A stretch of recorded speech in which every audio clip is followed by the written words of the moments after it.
This is a book written from the perspective of survivors of World War II, people who were persecuted.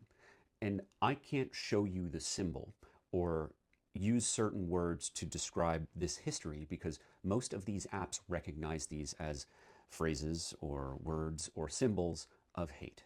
I'm using my hands to cover parts of these symbols because if I did not, it is very likely that an AI system would recognize what I'm showing on screen and would ban my account.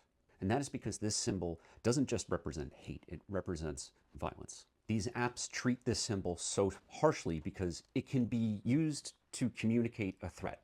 And it's not about these apps, it's about society. We as people recognize the power of these symbols and what they mean. The Washington Post just broke a story about how the Coast Guard, which falls under the Department of Homeland Security under Kristi Noem, they are removing that symbol and things like nooses from symbols of hate, instead calling them potentially divisive. The Department of Homeland Security, the Coast Guard, are saying that they are doing this to better align with the Trump administration, the Department of Defense that Pete Hegseth, the former Weekend Fox News host, keeps calling the Department of War. That's not what it is. To align with their priorities. They include in this Washington Post story about how some of their priorities include things like allowing hazing, like violence, between service members. And I'm not talking to you about this story just because of the idiocy and the meanness. I'm talking to you about this story because this is a national security threat. Imagine being a Coast Guardsman. You are boarding a ship that you are going to be on for maybe days or weeks. This symbol is displayed in one of your colleagues' bunks. And under this new policy, this colleague, another Coast Guardsman, says, oh, well, I'm just displaying a piece of history. It's not a symbol of hate. Say you're from one of those communities that were targeted by those people.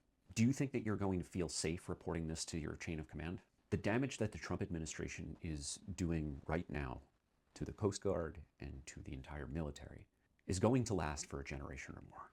But I'm not coming here just to tell you bad news. I want to encourage you to get involved in a resistance against this kind of thing.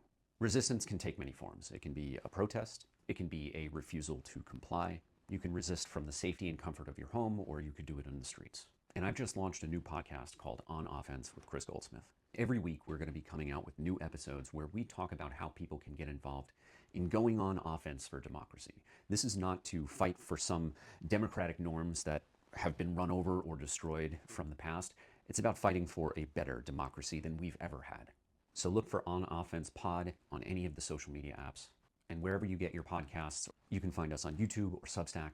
My first guest is a historian named Tad Sturmer. In the first episode, we talk about the history of American resistance. Check it out, learn something, and get involved.